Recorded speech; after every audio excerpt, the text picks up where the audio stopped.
Fungsi dari surat izin tempat usaha ini sendiri ialah sebagai alat kontrol dan alat pembangunan.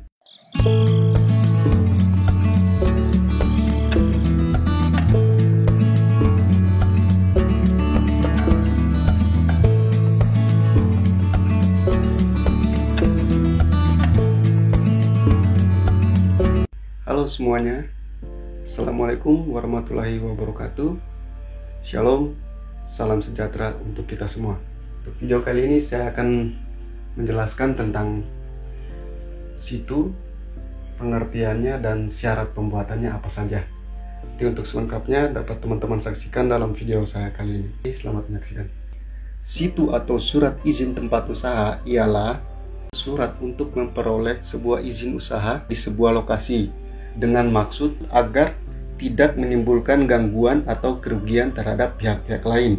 Fungsi dari surat izin tempat usaha ini sendiri ialah sebagai alat kontrol dan alat pembangunan. Berdasarkan Peraturan Menteri Perdagangan Republik Indonesia Nomor 46/DAG/PER/9 tentang penerbitan izin usaha menurut surat izin tempat usaha atau situ ialah surat untuk memperoleh izin sebuah usaha di sebuah lokasi dengan maksud agar tidak menimbulkan adanya gagasan atau kerugian terhadap pihak-pihak lain. Situ sendiri mempunyai dasar hukum, yakni pada peraturan daerah dari domisili perusahaan terkait. Adapun dasar hukum kepemilikan situ diatur dalam peraturan daerah yang terdapat di setiap daerah. Pemegang izin tempat usaha atau situ ialah setiap orang atau badan atas nama siapa izin tempat usaha diberikan. Izin tempat usaha atau situ berlaku untuk jangka selama 5 tahun atau jangka waktu tertentu bisa jadi kurang dari 5 tahun. Untuk kita ketahui, izin tempat usaha atau situ di mana pengusaha atau pemegang tempat usaha wajib melakukan pendaftaran ulang setiap setahun. Jadi dalam 1 tahun itu wajib lapor 1 kali dan membayar retribusi yang telah ditetapkan. Sedangkan untuk kepentingan penertiban dan pengawasan, wali kota melakukan pemeriksaan tahunan terhadap izin tempat usaha yang telah dikeluarkan dan memberikan surat pemeriksaan kepada pengusaha atau pemegang izin tempat usaha sebagai tanda telah dilakukan pemeriksaan. Berikut saya akan tampilkan contoh dari surat izin tempat usaha. Surat ini kayak gini contohnya ini. Kebetulan ini yang saya pakai itu surat izin tempat usaha dari Kota Ambon. Isinya seperti yang kita perhatikan sama-sama. Itu yang pertama itu sudah jelas nama pemerintah kotanya. Yang kedua surat izin tempat usaha. Yang berikutnya itu nomor dari surat itu yang sengaja emang saya gelapin. Terus untuk dasar hukumnya seperti yang saya jelaskan di atas tadi, setiap daerah pasti memiliki peraturannya sendiri untuk situ ini. Nah, kalau yang di Ambon dasar hukumnya ada 2. Yang pertama itu keputusan Wali Kota Ambon nomor 229 tahun 2017 tentang penetapan standar pelayanan perizinan terpadu 1 pintu. Yang kedua, keputusan Wali Kota nomor 77 tahun 2004 tentang pemberian surat izin tempat usaha. Yang ketiga itu nama pemohonnya. Jadi permohonannya dari siapa? Dari PT atau CV apa.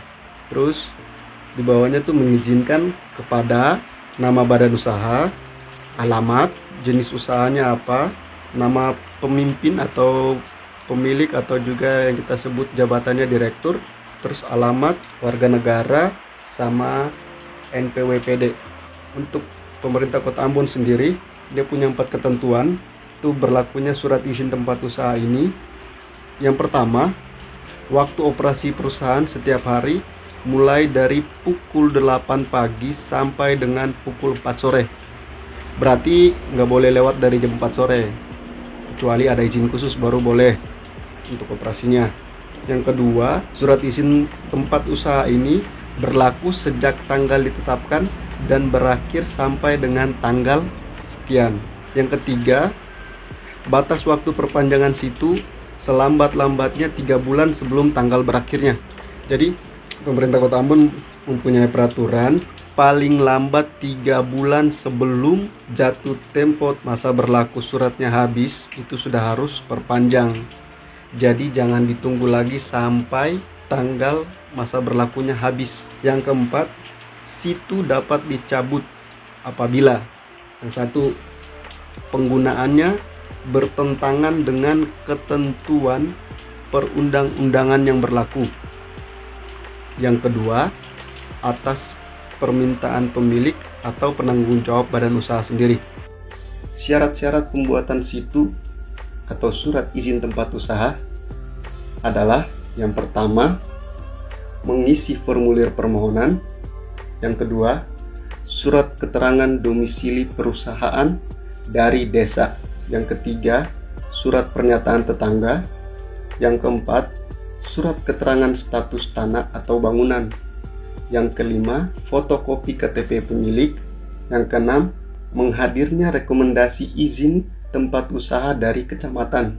Yang ketujuh, fotokopi akte pendirian bagi perusahaan yang berstatus badan hukum atau juga badan usaha, atau rekaman anggaran dasar yang telah disahkan bagi koperasi. Dan apabila akte pendiriannya telah mengalami perubahan, disertakan pula akte perubahannya. 8.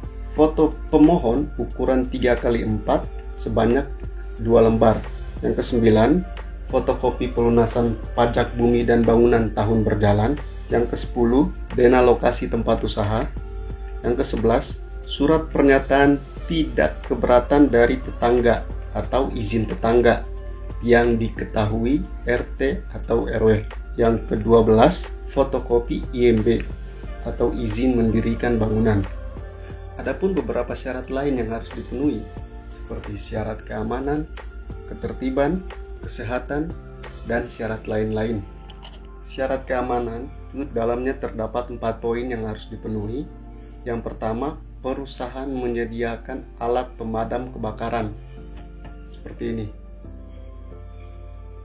Kayak gini nih harus ada. Yang kedua, menyediakan bahan yang mudah dan penyimpanan barang tersebut dengan aman. Yang ketiga, bangunan perusahaan terdiri dari bahan yang tidak mudah terbakar. Yang keempat, ikut dan taat pada Undang-Undang Keselamatan Kerja. Yang berikut syarat ketertiban. 1. Harus menjaga ketertiban. 2. Dilarang menyiapkan barang-barang di pinggir jalan umum. Yang ketiga, melebihi ketentuan jam kerja dapat dilakukan dengan izin khusus. Jadi kerja harus sesuai jam kerja.